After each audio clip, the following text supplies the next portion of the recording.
Welcome back, everybody. It's half past the hour on your Monday morning, and Iranian officials say at least 5,000 people have now been killed in the protests spreading across the country.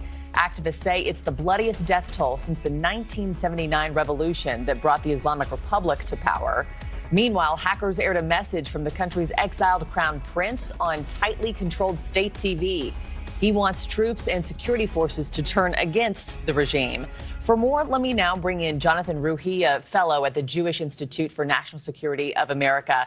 Jonathan, thank you for your time. So this death toll count, at least 5,000 people now have been killed during this protest. That's after President Trump said the killings had stopped last week. Where do you think things go from here?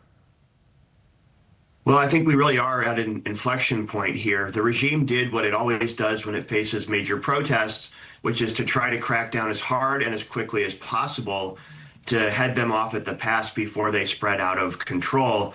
And since that crossed Trump's red line, now we're really at an inflection point where Trump has to weigh what seems like limited options for him, at least compared to the successful military operations he's had against Iran and Venezuela recently, versus the risks to his credibility of a red line being crossed. That has not worked out well for recent presidents, but also the need to wait until he's amassed more military force in the region to finally consider whether he wants to pull the trigger on this.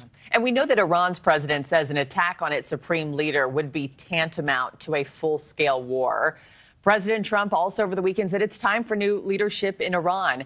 Is regime change even possible there without American military intervention, Jonathan? I think it certainly is. The depth of the grievances we've seen from the protests is really indicative of how weak this regime is. It may seem ironic or counterintuitive, but the death toll you mentioned at the outset is the action of a weak regime that's going to do whatever it takes because it knows it's backed into a corner. That being said, the United States can help the Iranian people collapse the regime with support from outside, covert operations, things helping break the regime's stifling of the internet, like we saw at the outset, and also potentially targeted military strikes, but also U.S. military preparations to counter and deter and deny that threat and retaliation that we just heard about. And let me also ask you something I mentioned right at the intro of this, and that is the Associated Press and others report that several state broadcasters were hacked on Sunday to show video of Iran's exiled crown prince actually calling for people in the military there to join in on the protests.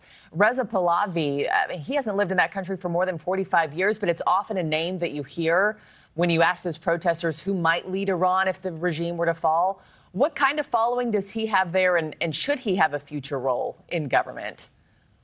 You know, I think that's the question, honestly, that may be more complicated than how the regime falls, which is what replaces it. Mm-hmm. It's very important, first of all, that the United States help encourage regime officials to defect, like we're trying to do with Venezuela, to break the regime apart.